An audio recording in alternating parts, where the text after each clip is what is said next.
¿Qué tal? ¿Cómo están? Un gusto estar con ustedes nuevamente en otro capítulo de ¿Y te imaginas?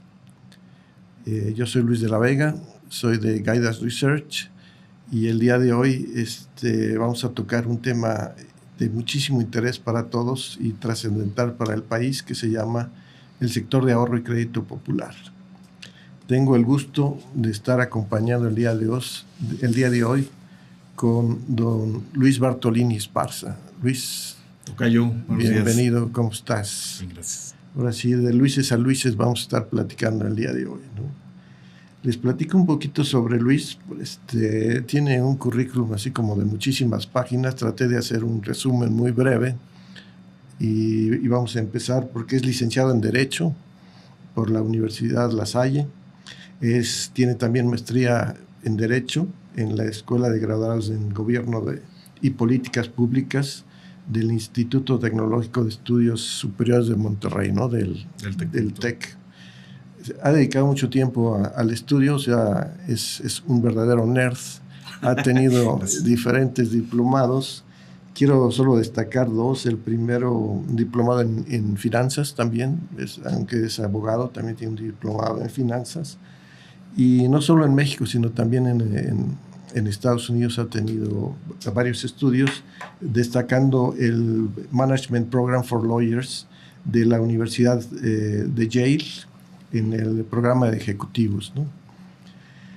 Aparte, pues una experiencia profesional que pues ya una experiencia probada de más de 30 años. Entonces, imagínense ustedes en los lugares que he estado como funcionario bancario en varios grupos financieros, Vital, Serfín, Capital y Quadrum. Luego fue funcionario dentro de lo que era evaluación venta de activos y luego fue Fobaproa. Fue director general jurídico de recuperación en el IPAP.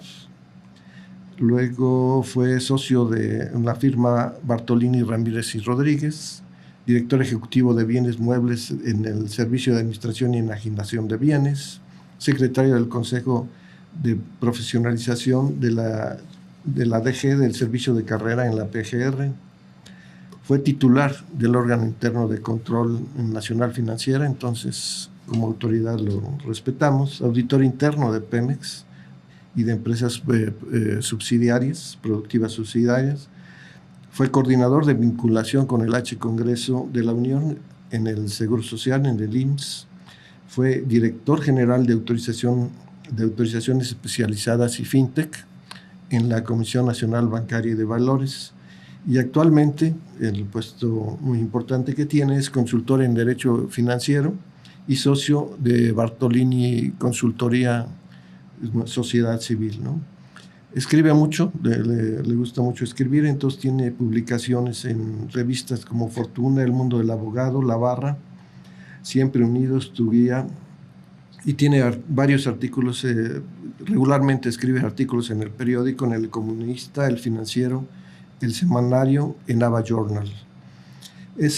Ha participado como conductor y ha tenido más de 100 participaciones radiofónicas en el IMER, en el Grupo ASIR, en MBS, Imagen y Grupo Fórmula, ¿no? También le gusta transmitir sus conocimientos, por lo tanto ha participado fuertemente como profesor en la licenciatura y maestría de la Universidad La Salle y en la Universidad Anáhuac, ¿no? Pertenece a asociaciones profesionales como la Barra Mexicana del Colegio de Abogados, a la Asociación Jurídica Mexicana Libanesa Al-Muhami y la Asociación Mexicana de Abogados Lasallistas. Tocayo, pues bienvenido. Vamos a compartir un poco tu sapienza aquí entre nosotros y vamos a aprender junto contigo, ¿no? Qué compromiso, tocayo, ¿no? Yo sé que pues, el término de ahorro y crédito popular para mucha gente puede ser pues muy, muy trillado, ¿no? Pero yo creo que si empezamos en nuestra charla con definir qué es el sector de ahorro y crédito popular, nos ayudaría mucho a todos a enfocarnos en un segmento que siempre ha ayudado y apoyado a los países para poder sobresalir, ¿no? Sí, mira, yo creo que a lo mejor podemos dividirlo en dos. Lo que es formalmente, lo que está, vamos a decir, normado y lo que no está normado. O sea, esto es lo que sucede en la práctica, en la realidad, las costumbres. ¿Y por qué es importante? Porque a lo que voy a decir, si lo vemos desde el punto de vista formal, tenemos dos leyes que directamente tienen que ver con esto, que son la Ley de Ahorro y Crédito Popular, propiamente dicha, y también la ley para regular las sociedades cooperativas de ahorro y préstamo. Entonces, vamos a decir que tienes dos ordenamientos que están claramente enfocados a eso, ¿no? Y bueno, pues evidentemente con todas sus disposiciones y figuras específicas, ¿no? Las sociedades financieras populares, propiamente las sociedades cooperativas de ahorro y préstamo, y así. Pero por otro lado, tienes ahí un universo de actividades que sirven para el ahorro, bueno, no el ahorro, porque esa parte, la parte de captación sí está restringida, pero sí para la parte de préstamo, ¿no? Al crédito popular. Y entonces ahí vamos a encontrar un universo de entidades que, incluso algunas no reguladas, ¿no? Que participan en este tipo de actividades y terminan incidiendo en el sector. Entonces, yo creo que el primer punto importante es, tenemos una parte que sí está normada, que está en estas leyes, y tenemos una gran parte que no está normada. Y esta parte no normada, pues en una de esas está representando un porcentaje mayor. Incluso dentro de la que está normada, vamos a encontrar que tienes estas específicamente destinadas a eso, pero vas a encontrar otras sociedades, por ejemplo, las sociedades financieras de objeto múltiple, las SOFOMES, pues algunas de ellas tienen como vocación este tipo de financiamientos. Entonces, no están en esta ley o en estas leyes, sin embargo, sí inciden directamente en el sector no de ahorro, pero sí de crédito popular. Puedes ver, por ejemplo, que algunas otras entidades que están semi-reguladas también inciden en este sector. Y ahí podríamos pensar, pues, no sé, por ejemplo, en agregadores de pago, ¿sí? Etcétera. Y entonces eso hace que este universo pues realmente sea más grande. Estrictamente, si tú me dices, oye, hay una definición que diga exactamente qué es ahorro y crédito popular así como tal, no. O sea, lo que vamos a encontrar, como decía, son estas dos grandes normas, ¿no? Que sí traen algunos aspectos definidos y demás, pero como tal no es algo que esté completamente definido. Y además, este concepto pues va muy de la mano con otra idea que también es importante y que está muy en boga, que es el tema de inclusión financiera. Entonces, hablas de ahorro y crédito popular, casi siempre va a estar vinculado con el tema de inclusión financiera, ¿no? Correcto, qué interesante. Yo entiendo que el ahorro y crédito popular pues también ayuda para la inclusión financiera, como lo dices, y principalmente para las personas o empresas pequeñas que es muy difícil para ellos entrar en el sector financiero formal o la parte bancaria, porque pues primero su geografía está muy lejos de los bancos, sí. Luego el acceso al crédito pues es realmente complicado, y a través de sociedades mutualistas pues empiezan a nacer este tipo de entidades llamadas, pues vamos a llamarles cajas de ahorro, uh-huh, de ese estilo, y entiendo que empezaron por ahí del siglo XIX, y en el siglo XIX empezaron en Alemania, ¿no? Con esa necesidad que tenían. Por ejemplo, empezaron, según me acuerdo, en la parte de agricultura, ¿no? O sea, la gente que tenía necesidad de crédito para apoyar su labor en la agricultura, pues no era forma, y se organizaron, ¿no? En algunos casos eran cooperativas para entre todos poder tener acceso al crédito y claramente tratar de mejorar en un nivel superior al que tenían a las comunidades donde pasaban, ¿no? También entiendo que en el siglo XIX, no solo en Alemania, ¿no?, sino se empiezan a dispersar a Gran Bretaña, se van hacia Italia, hacia Francia, de forma tal que muy rápidamente ese esquema funciona, ¿no? Es un esquema virtuoso, ¿no? Y entiendo que en algunas ocasiones está formado por la iglesia, por sacerdotes de la iglesia, ¿no? Muchas de las cajas de ahorro eran alrededor de la iglesia, y ellos apoyaban en formar estas sociedades mutualistas. Pero, ¿qué pasa en México? ¿Cómo llegan a México después de llegar de Europa? Fíjate que yo creo que aquí valdría la pena, bueno, si retomando la idea estrictamente del tema de las sociedades cooperativas, como decías, sobre todo yo creo que en Alemania han sido un factor de crecimiento muy importante.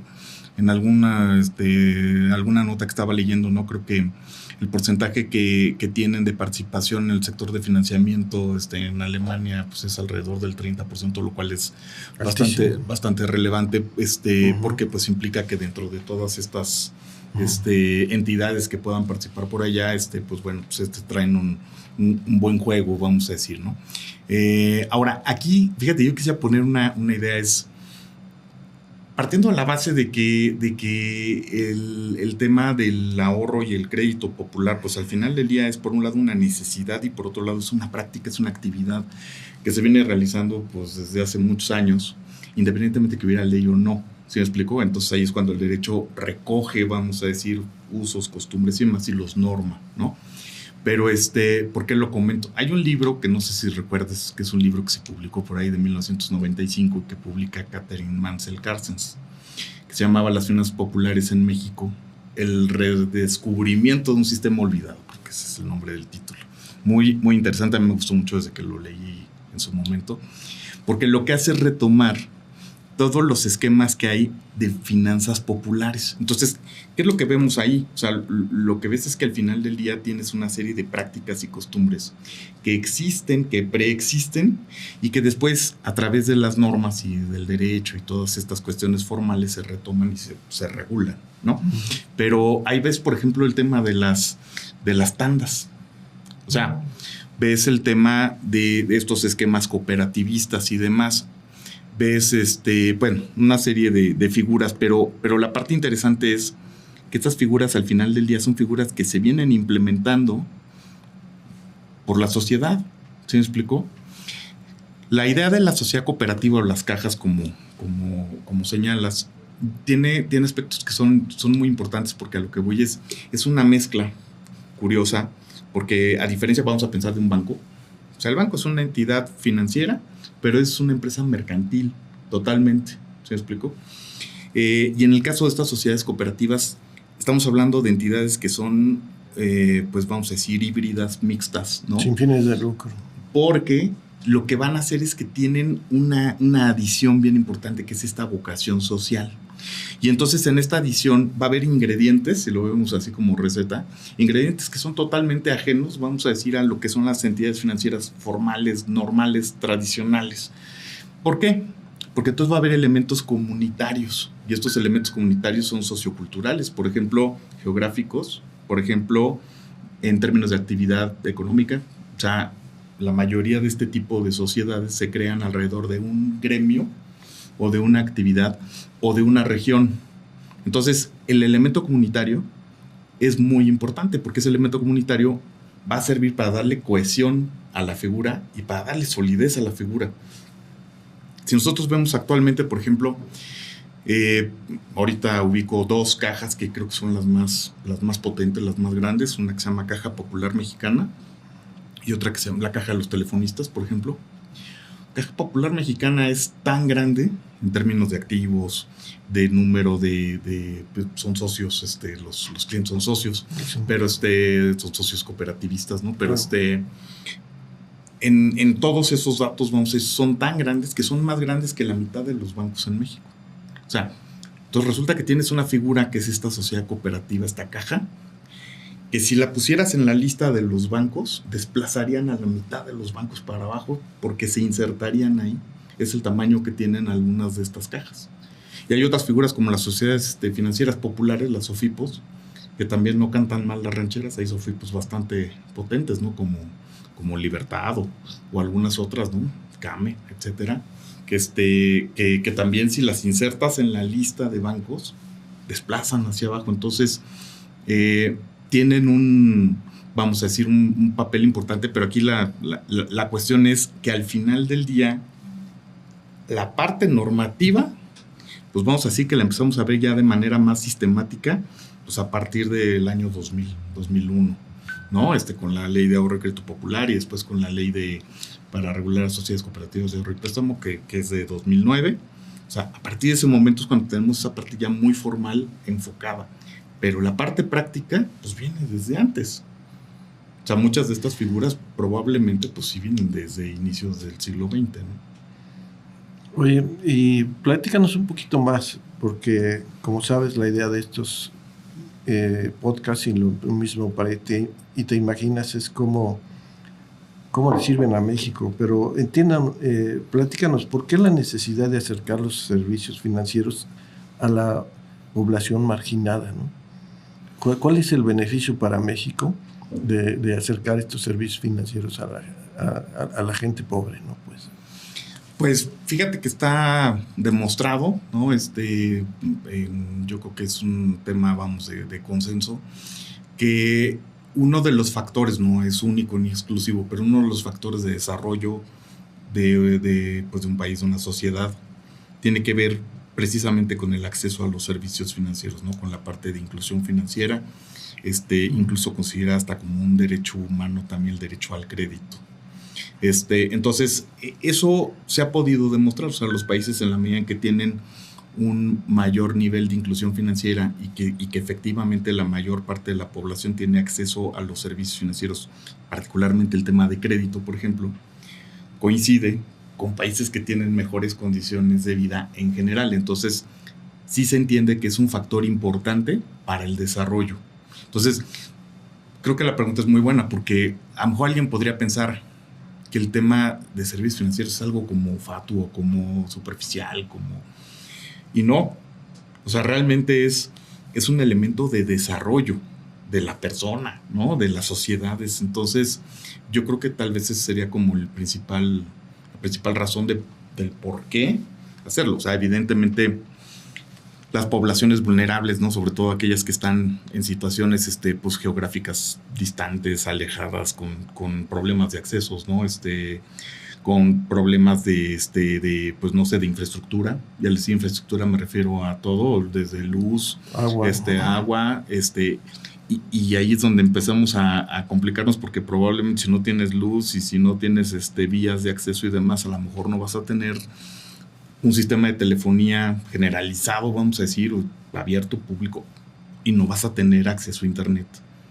Entonces tienes ahí una serie de aspectos que terminan siendo estructurales, muy tecnológicos, ¿no? Pero que probablemente sean de los que tienen que ver para que esas poblaciones pues, se sigan manteniendo en situaciones, en algunos casos tal vez de subdesarrollo, ¿no? Ahora entiendo, entonces, por eso que todos los gobiernos de México están siempre enfocados o tienen en su speech el decir, tenemos que acercar los servicios financieros a la gente de bajos recursos, ¿no? El crédito genera oportunidades de desarrollo, por ende, de oportunidades de desarrollo de las comunidades, ¿no? Yo me imagino, yo te iba a preguntar qué beneficios trae la inclusión financiera, pero a lo mejor ya los dijiste, ¿no? No sé si hubiera alguno adicional que tú tengas. Pues sí, porque, vamos, es un poco en complemento, ¿no? Pero fíjate que en relación con inclusión financiera yo he hecho una reflexión que por ahí, de hecho, en alguno de los artículos señalaba, pero es curioso, pero si tú te pones a ver las leyes, por ejemplo, la ley de instituciones de crédito, la ley de ahorro y crédito popular, fíjate cómo se llama, ley de ahorro y crédito popular, ¿ok? Revisa la ley y en ninguna parte habla de inclusión financiera. Uh-huh. Es la ley de ahorro y crédito popular. Entonces, creo que a lo mejor ese sí es un tema como un área de oportunidades desde el punto de vista regulatorio, porque estas empresas, estas entidades, como son entidades reguladas, pues al final del día pueden hacer lo que les está permitido hacer y deben hacer lo que les está mandado a hacer. O sea, la ley dice qué es lo que puedes hacer. Un banco no puede vender hamburguesas. No puede. Ajá. Pero curiosamente, en ese como bien decías, ¿no? Esta idea de que los gobiernos buscan empujar la cuestión de la inclusión financiera, etcétera. Pero a lo mejor no hemos caído en cuenta que las normas que obligan a hacer no ponen la obligación de hacer. Entonces, tenemos un tema en un discurso, ¿no? Vamos a buscar la inclusión financiera y todo el mundo en el foro dice, sí, hay que buscar la inclusión financiera por estas razones que ya comentamos. Sin embargo, si tú ves las normas, la norma no lo incluye como una de las cosas que tú debes hacer, que es tu razón de ser o parte de tu razón de ser. Por ejemplo, la ley de instituciones de crédito, hay una mención del tema de inclusión financiera, un par de menciones que están, pero solo para banca de desarrollo. Pero entonces banca múltiple no trae esa mención. La ley FinTech, por ejemplo, la que se conoce como ley FinTech, sí la trae una sola vez, pero está bien puesta ahí porque es como principio general, por lo tanto califica todo el ordenamiento. Y ahí sí, uno de los principios que rigen la ley es la inclusión financiera. Yo creo que esa parte está bien puesta ahí, ¿no? Pero sí me llama mucho la atención, la ley de ahorro y crédito popular no menciona la inclusión financiera. Claro, también es un poco un concepto que ha ido evolucionando, siendo también realistas y objetivos, ¿no? No es que no existiera antes la inclusión financiera, pero yo creo que ha sido un valor, ¿no?, que se ha apreciado crecientemente, pues en los últimos, pues tal vez unos 20 años, ¿no? Vamos a decir 15, 20 años para acá, que es que se le ha considerado pues más relevante por las razones que ya comentábamos, ¿no? O sea, al final del día es uno de los pilares del crecimiento y del desarrollo. Oye, y estas instituciones, la gran mayoría son muy exitosas, ¿no? Empiezan pequeñas y crecen muy rápido. ¿A qué debes tú la idea de por qué son exitosas comparado con a veces los bancos o otras instituciones financieras que les cuesta mucho trabajo salir, despegar o inclusive nunca despegan, ¿no? Pues mira, yo creo que el caso, por ejemplo, habría que a lo mejor dividir. O sea, en el caso de las SOCAPs, de las sociedades cooperativas de ahorro y préstamo, las cajas, como decía, probablemente parte de ese éxito que tienen varias de ellas tiene que ver con esa homogeneidad que puede derivar de características gremiales, de características geográficas o alguna otra que pueda servir precisamente como factor de unión. ¿Por qué? Porque al final del día, pues es una comunidad, y a lo mejor es una comunidad agropecuaria o es una comunidad, no sé, de algún otro tipo de artesanos, etcétera. Pero el hecho de que sea una comunidad tiene una serie de valores entendidos. O sea, al final ya eres mi vecino, eres pues mi colega, vamos pues tal vez a la misma iglesia, comemos en los mismos lugares y vamos a la misma fiesta, ¿no?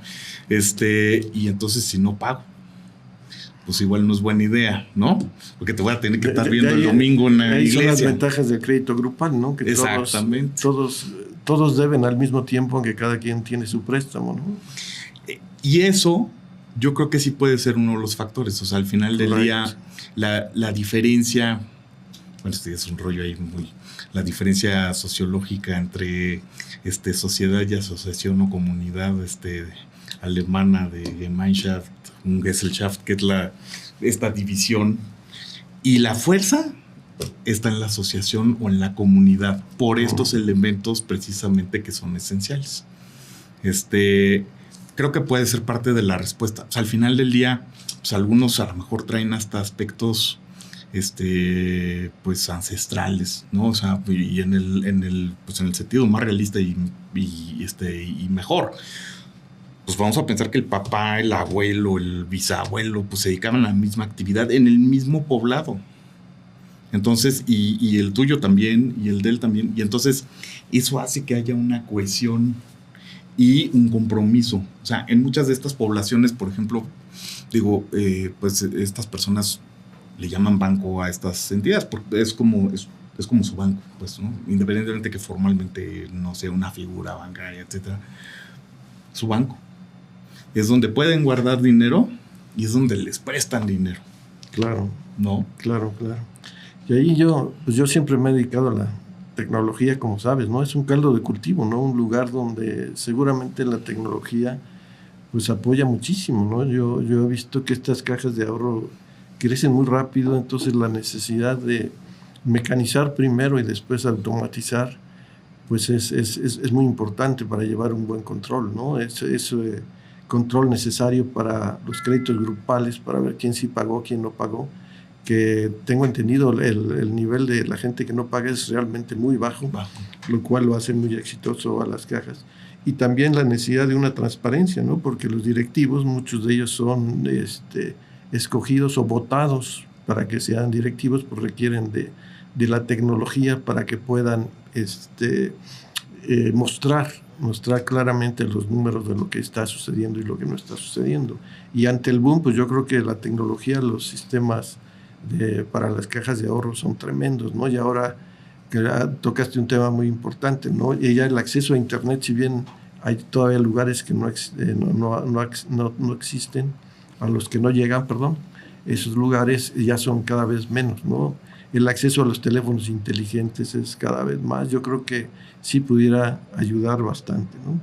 Pero hay otra cosa que me llama la atención. Si ellos son autorregulados, ¿por qué la necesidad de una regulación, no? Ya hablaste de la ley de ahorro y crédito popular. ¿Para qué es? ¿Por qué los tienes que cuidar? Fíjate, híjole, siempre hay malhechores. Pues no, pues vamos a ahora sí que no llegar al extremo del malhechor, aunque pues vamos, digo, al final del día una mala práctica, pues al final del día también te va a llevar a lo mejor a una situación pues de quiebra, de concurso, etcétera, de la entidad, ¿no? De entrada aquí un punto importante es, por ejemplo, hablando de las SOFIPOS, que son las sociedades financieras populares, todas son reguladas. ¿Sí me explico? O sea, para poder tener una SOFIPO es porque tienes una autorización de la Comisión Nacional Bancaria y Valores y está absolutamente regulada. Sociedad financiera popular, o sea, que está en el sector. Pero tratándose de las sociedades cooperativas de ahorro y préstamo, resulta que tenemos dos. Porque algunas, por el nivel de activos que manejan, no están, vamos a decir, todavía en el segmento regulado. Y otras sí. Ahora, ojo. De las que están en el segmento regulado, estamos hablando de que actualmente pues, hay alrededor de 150. Y otro tanto del no regulado. O sea, es un sector muy grande. ¿Esto qué implica? O sea, por ejemplo, ya de entrada, pues en esta división vamos a tener casi la mitad del sector, si tú quieres la mitad chiquita del sector, que tienen prácticamente no tienen una regulación, por lo menos no como la que tienen las otras, es una regulación prudencial de la comisión completa. Y entonces ellos, pues evidentemente tendrán que basarse pues más en esquemas de mejores prácticas y en normas generales, principios generales, vamos a decir, de contabilidad, una serie de cuestiones que no necesariamente son el estándar que tienen las hermanas que sí están reguladas, que esas tendrán que seguir las disposiciones de la Comisión Nacional Bancaria. Entonces tienes este sector partido a la mitad, aunque si se vale la expresión, la mitad chica, que es la que tiene menos activos, y la otra mitad en términos de número de entidades, esa sí está plenamente regulada.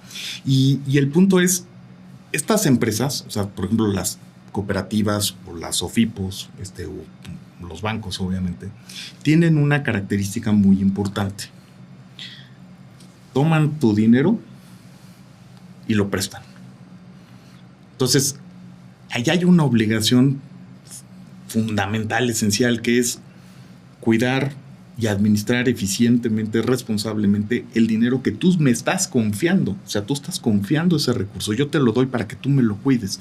Claro, en ese tú me lo cuidas, pues seguramente habrá un interés de regreso, ¿no? Pero al final del día, la entidad tiene que administrar estos recursos y lo debe hacer de manera eficiente y tal. Oye, ¿y si la entidad falla? Mi dinero está protegido, no está protegido. ¿Qué pasa? Porque yo, pues normalmente las cajas de ahorro dan un buen interés, ¿no? Entonces sí.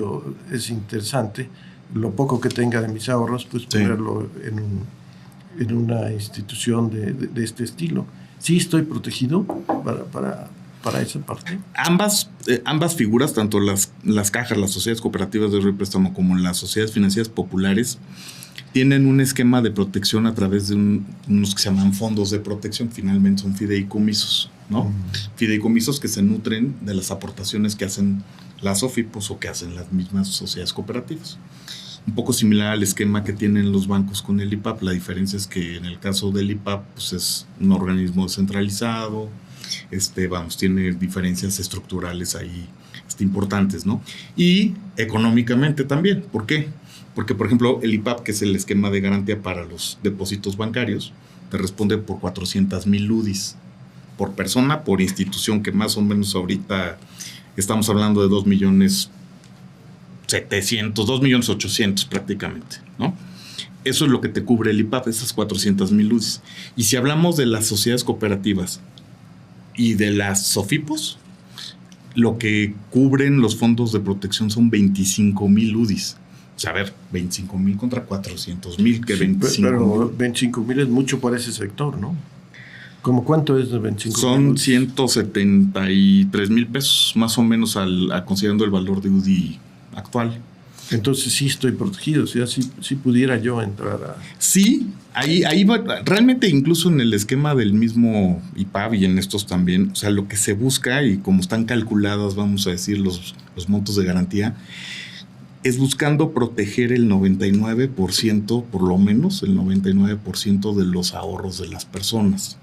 Entonces, ¿qué implica? Oye, pues que si hay una crisis en un banco y el banco quiebra, ¿todo mundo va a recuperar su dinero? Pues no. O sea, el 99% probablemente sí. El 1% a lo mejor no. ¿Y por qué? Porque a lo mejor esa persona no tiene 2,800,000, sino tiene 10 millones o tiene 15 millones. Y esa parte diferencial, vamos a decir, no está cubierta. Es lo mismo la que y lo mismo pasa acá. Entonces, yo pensaría que probablemente el esquema de cálculo para efectos de esta determinación es más o menos parecido. Entonces, bajo esa lógica, probablemente el 99% o cercano a ese 99% de los depósitos estaría cubierto.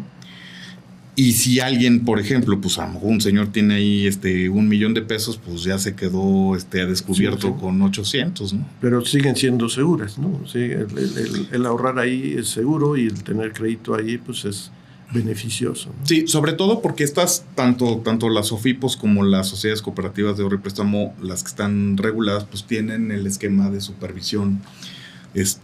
Pues bueno, aquí tienen unos esquemas curiosos porque tienen el esquema de supervisión de la Comisión Nacional Bancaria, que es en todo momento la autoridad responsable, pero también una cosa que se llama supervisión auxiliar, que es a través de las federaciones. Correcto. Entonces es toda una estructura donde a través de estas federaciones pues tienes, vamos a decir, una especie como de primer contacto de supervisión con las entidades, pues para ver que los indicadores y que la operación en general marche de manera regular, ¿no? Oye, tocayo, ¿por qué no vamos concluyendo? ¿Qué podemos concluir de esta interesantísima charla que hemos tenido? ¿Cómo ves el sector, el ahorro crédito popular, la inclusión financiera? ¿Cómo ves a México en este ejercicio? Mira, yo creo, la verdad es que sí sería necesario como un análisis, vamos a decir, profundo de las características de todas las figuras del sector, que se evaluara, vamos a decir, su pertinencia, ¿no?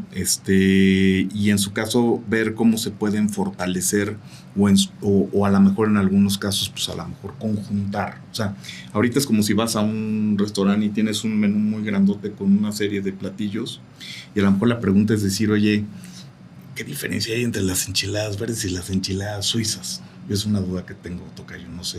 Pero bueno, o sea, las dos se ven verdes y las dos traen quesito arriba y traen pollo adentro. Entonces, un poco a lo mejor hacer ese ejercicio y decir... Pero sí. ¿Tiene futuro México para apoyarse en este sector? No, yo creo que debe. Ahora, ese ejercicio sería desde el punto de vista de planeación financiera pública y demás y normativa, obvio. Pero va de la mano, tocayo, con el tema de tecnología. Sí, ahí es donde yo veo, ¿no? Las fintechs, sí, como tú platicaste, ya están en esa inclusión financiera, ¿no? También están jugando. La parte esta geográfica se ve superada, ¿no? Porque ya ves a la mayoría de la población, pues ves el número de teléfonos celulares que existen, que ya le dan a los pues no sé, cooperativistas la oportunidad de estar trabajando en el campo y a su vez ya no se necesitan desplazar hacia una sucursal donde anteriormente tenían que ir a hacerla, ¿no? Entonces, pudiéramos concluir que el sector de ahorro y crédito popular es muy interesante. Es un segmento muy grande del sector financiero que influye mucho en la economía nacional y que pues, ahí la llevamos, ¿no? O sea, así nos va a ayudar a seguir siendo mejores hacia adelante, ¿no? Yo tengo esperanza que precisamente en la tecnología. O sea, creo, vamos, está demostrado en todo el mundo que en los países están dejando de tener sucursales bancarias. Esto es la figura del contacto físico y la presencia y demás. Está cambiando. Está cambiando, pues, precisamente a dispositivos, ¿no? De este tipo y para esto necesitas internet. Entonces, yo creo que en la medida en que estas entidades empiecen a tener acceso a estos modelos de operación digital, o sea, van a potenciar su operación de manera importante y al final en beneficio, pues, de la sociedad mexicana, ¿no? Perfecto. Pues gracias, tocayo. Qué amable, qué interesante charla. Un gustazo. Les agradecemos mucho el habernos acompañado y nos vemos en el siguiente capítulo. Muchas gracias.